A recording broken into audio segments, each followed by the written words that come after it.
comme ni ko premier ministre waxee sans restreindre les libertés notamment la liberté d'expression pour yow loolu mën na nekk. les libertés sont encadrées la liberté suñu constitution bu Sénégal moo ko conféré mais c'est encadré par les codes par les lois et règlements maintenant nag c'est pas au premier ministre de nous dire comment doit fonctionner un pays du moom moo ko war a wax parce que su nekkee ci dynamique boobu rek day ñëw nit ñi yóbbu nit ñi ci xalaatu dictature parce que aussi li nga xam ne mooy suñu charte fondamentale moo may nit ki am liberté boppam n'est-ce pas et fii ku fiy wax day wax selon la constitution du Sénégal maintenant moom li constitution may moom jël na ko wala jëlu ko. jël na ko ba mu mat li ko yoon may li ko constitution may en tant que premier ministre jël na ko ba mu mat sëkk waaw mais maintenant mu bañ beneen citoyen jël li ko constitution may loolu day tendre vers ce qu'on appelle la privation des libertés te nag dama ko koy wax fii tous les pays qui se sont développés restreindre ñu la liberté. amul fenn fu ñu restreindre la liberté. c'est faux. amul. excepté la Chine. mais le Japon s'est développé amul benn liberté bu ñu restreindre. les États-Unis s'est développé amul benn se sont développés amul benn reste liberté bu ñu idem pour les autres pays. fan moo am dictature ci àdduna dëkk boobu développé wu excepté la Chine. quand même quand un premier ministre parle il doit donner des exemples dafa war a am toutes les informations nécessaires pour loolu.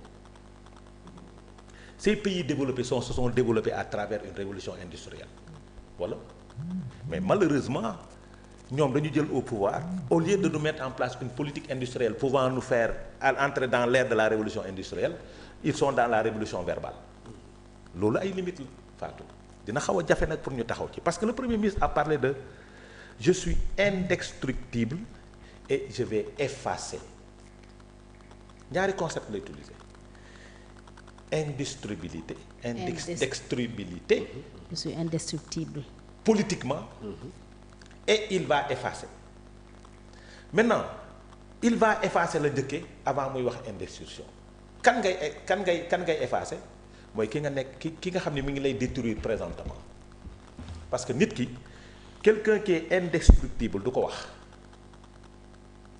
moralement il a été sapé par les communicants qui sont au niveau des médias parce que le combat médiatique a été remporté par cette opposition entre guillemets qui nga xam ne consacrée par les jeunes et les chroniqueurs maintenant dans sa communication c'est normal que Ousmane Sonko attaque c'est normal il ne peut pas faire dans une communication défensive obligatoirement il doit faire dans la communication offensive mais il s'est mal pris il s'est très mal pris parce que en communiquant il s'est tiré des balles lu tax ma ne la il s'est tiré des balles parce que dafa utiliser benn concept bu ñuy wax effacer Fatou effacer signifie deux choses qui sont les opposants effacés dans les autres pays ces opposants effacés sont sous les tombes dans leur tombe Fatou sous terre opposants yi ñu effacé ci yeneen dëkk yi dañ leen a suul est-ce que lui en disant ça il ne tend pas vers la disparition de ses opposants moo tax nag fi nga waxee. tu ne le penses pas quand même. déet non xel dafa tey. Adja xel dafa tey di Fatou ñaari mbir yi moo mën a nekk parce que quelqu'un qui est en prison tu n'es pas effacé. déedéet.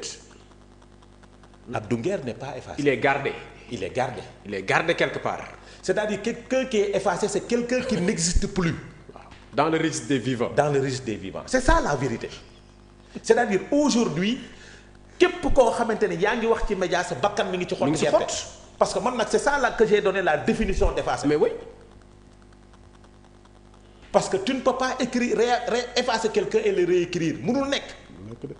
donc man jàpp naa ni si ces menaces sont en exécution c'est dangereux pour la démocratie de ce pays c'est dangereux pour les communicants et les chroniqueurs et les hommes politiques. yi nga xam ni dañuy def face à ce pouvoir là c'est très dangereux. donc moo tax ñoom ñu war a jël seen matukaay. je suis d'accord pour la plainte. parce que nos vies sont en danger. c'est une menace là. c'est une menace. c'est une menace. li mu def c'est une menace ah nit bu ko nit ñi xeet parce que menace boobu moo andi emprisonnement de Abdou Nguer. wax naa la ko fii nee naa la suñu arrêté Abdou Nguer sama xel day dem ci la communication du premier ministre. maintenant qu'est-ce qui va se passer en prison? Je ne sais pas. Du moment où le Premier ministre parle d'effacement. Je ne sais pas. Donc su dara dalee Abdou Nguer ci biir kaso bi. Je dirais il y a quelqu'un qui avait dit effacer. Ah oui. su ma daree dalee ci biti. Je dirais que y a quelqu'un qui avait dit effacer. Et parmi mes 5 lettres, il y aura une 6e lettre qui parlera de ça. Cette histoire de lettres. Mais bien sûr, tient toujours à jour. 6e lettre bi, c'est par rapport à ma vie. Bés bu ma deewee suba par accident par leneen. Je dirais que telle personne avait dit à l'Assemblée nationale que dañ ñuy effacer. Donc si demain ma xëy ñu effacer ma de la carte des vivants. bu Sénégalais yi xooli feneen. parce que concept bi mu utiliser moo dangereux. xamul dayoo wax bi mu wax xamu ko. et il a fait dans un ton menaçant. et dafa ne yàggatul on va les effacer tous. waaw wala déet. donc voici le danger de sa communication. Voici le danger quand un premier ministre communique et qu'il ne prépare pas sa communication. Parce que sa communication n'est pas préparée. kilifa suy wax ci ndaje. boo xamante ni institution la waroo wax loo xamante ni nit ñi dañ koy waxtaanee suba suñ koy waxtaanee dañ ciy gis njëriñ mais buñ ci gis lu bon. donc toute la communication du premier ministre devait être préparée te foofu nag du photo ma. photo kan la. Il a des conseillers il est entouré de conseillers gis nga nit ki su nekkee dama nekk di conseiller jibi mii te jibi du ma déglu ma démissionné et je dis au peuple que waa ji du ma déglu parce que waa ji apparemment du déglu kenn ba mu tenir ces propos là devant le ministre de la justice la xam ne ministre de la justice dafa waroon jógee su ñibbee dafa war a tekki ndomb tànkam parce que xam na ni quoi qu'il puisse faire su taxawee naan day appliquer la loi le gars du ko def. parce que loolu moo fi nekk maintenant dans la démarche suñuy waxtaan rek xam ni kilifa du wax yenn wax yi tey lu opposition bi taxawee Ousmane Sonko leen tooñ Ousmane Sonko moo tooñ opposition bi Ousmane Sonko moo def ay accusations gratuites par rapport aux chroniqueurs et aux hommes qui sont au niveau des médias parce que nee na dañ leen di fay ñuy wax man su ma waxoon tey que ñiy communiquer pour le compte de Pastef tudd ay tournées dañ leen di fay ñuy wax ñu porter ma plainte pour diffamation donc moom en tant que haute autorité parce que c'est une haute autorité toog ci biir assemblée nationale une institution parce que nag gis nga ci biir assemblée nationale c'est pas le chef de parti qui parle de c'est le premier ministre de la République du Sénégal et lépp lu mu wax état du Sénégal gi yëpp dañ ciy dem waaw wala déet mais Fatou c'est des difficultés mu utiliser 3e concept à part descriptible effacer indestructibilité effacement ak lan tolérance. Zéro. Fatou quand tu parles de tolérance zéro et que toi il y a de cela des mois tu avais toléré l'homosexualité ça pose problème. Tu ne tolères pas que nit ñi wax say xalaat jëmale ko ci yow wala jëmale ko ci sa gestion parce que man nag je ne parle pas de personne. waxul xalaat il y a des diffusions de fausses nouvelles. J'ai dit c'est pas à lui de définir c'est quoi une définition de fausse nouvelle c'est pas à lui. du moom moo naan lii mooy diffusion de fausse nouvelle que mu leer su nekkee dafa il se sent diffamé il n'a qu'à porter plainte par rapport à beaucoup de choses parce que nag dafa am loo xamante ni doo ci topp nit de ñëw taxaw rek ne dafa def diffusion de fausse nouvelle non attends yombul. c'est défini par la loi. C'est défini par la loi article 257. yombul maintenant su nekkee il se sent diffamé par ses chroniqueurs ou bien par ses acteurs politiques ces jeunes loups aux dents longues mais il n'a qu'à porter plainte pour diffamation.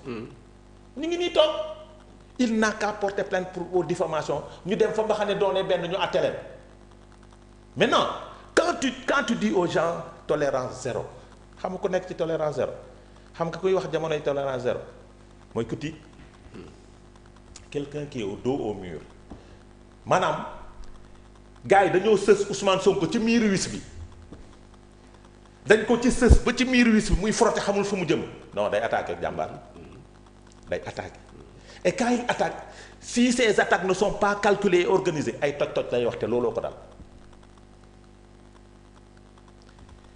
son comportement sooy def analyse bi da ngay xam ni c'est quelqu'un qui est touché dans son plus profond orgueil c'est quelqu'un qui est affaibli le lion s'il est affaibli il devient dangereux donc c'est quelqu'un qui est affaibli moo tax il attaque il veut dévorer sa proie est-ce que tu comprends déglul doom il veut dévorer sa proie en quoi faisant par l'effacement waa jàmbaar suñ nekkee ci réew moomu nga yaakaar jël matuwaay jaru ko matuwaay dafay am solo jël matuwaay yi mooy bind fépp des plaintes contre X pour suba lu mën a xew suba nga situer les responsabilités parce que nag pour une première fois un premier ministre de la République du Sénégal tient des propos tels nous allons les effacer tous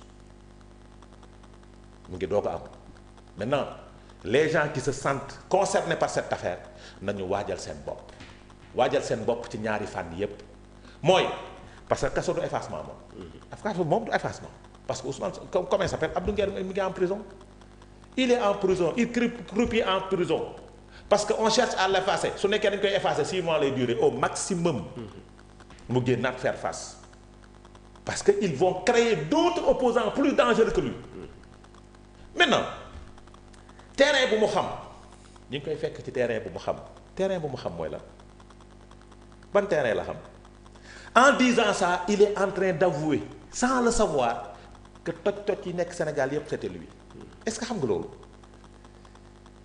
dinañ ko fekk ci terrain bu mu mën dinañ ko fekk ci terrain bu mu xam terrain bu mu mën ak terrain bu mu xam mooy ban terrain c'est une question que je me pose ban dégg-dégg nga ci am mooy terrain boo xamante ni dañuy marche dañuy saccager dañuy yàq dañuy def nekk su dul noonu terrain boobu la xam man loolu laa jàpp parce que dafa jàpp ni opposition bi ci foofu lañ koy fekk déedéet opposition bi ci débat d'idées lañ ne parce que moom moo xam opposition gatsa parce que foofu la ko teg maintenant en le disant indirectement il avoue ses crimes un crime n'est jamais parfait il avoue ses crimes dafay nangu sans pour autant le savoir que li fi nekkoon di ñaawteef toj moom la parce que lu mu xam la man xaw ma yàq kon du ma ne nit ki su nekkee xaw ma yàq xaw ma saccage xaw ma leneen du ma ne nit ki mi ngi may fekk ci terrain parce que le terrain de l'opposition ne doit pas être le terrain de la destruction des biens publics et privés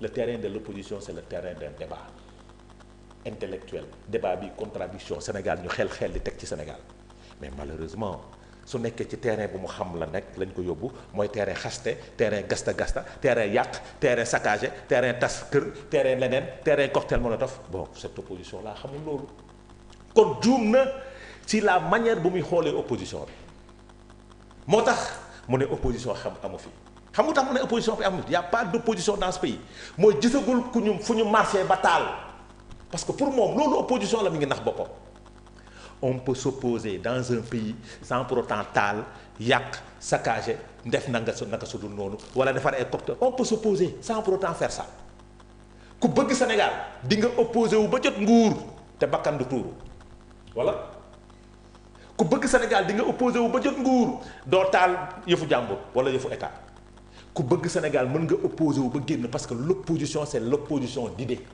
une opposition du ay bras yëkkati doole yëkkati weñ wane ne da nga am doole c'est pas ça une opposition l'opposition entre le pouvoir et l'opposition c'est une opposition d'idées pas une opposition de force parce que ce sont les idées qui sont opposées waaw wala déet maintenant si les idées sont opposées dañ ko waxtaanee ko argument gën a taxaw ñu def loolu mais ce n'est pas l'opposition des bras ce n'est pas l'opposition de la force donc moom puisque foofu lay woo opposition bi duñ ko fa uyu donc moo tax ma ne la il a un problème de perception sur l'opposition maintenant dafa am lu mu namm Fatou mooy defante joxar bi keroog biir assemblée nationale amul ku mu joxar bi d'ailleurs les absents les plus présents c'était 2 députés Thierno Alassane Sall et Abdoul Mbow mi ngi leen di joxar bi parce que dafa namm loolu dafa namm defante bi dafa namm leneen c'est-à-dire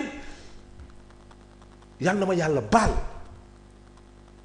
góor yooyu genre góor yooyu naka lañ lay tuddee dans la société sénégalaise am na nu ñu leen di tuddee dans la société sénégalaise est-ce que tu comprends góor boo xamante dafa bëgg dafante dafa bëgg xaxar ak jàmm santé am na nu ñu leen di tuddee dans la société sénégalaise bëgguma ko woowee parce que tamit suñ société bi góor tur bu ne jox nañ ko fi góor dañuy waxtaan quoi. d'accord xam nga man sañu ma xalaat boobu maintenant nag suñu internet yi dañoo sawar pour xam ci Abdou Nguer lu mu ne parce que Fatou gis naa Abdou Nguer. kañ nga ko gis. gis naa ko jeudi. ok gis naa ko vendredi.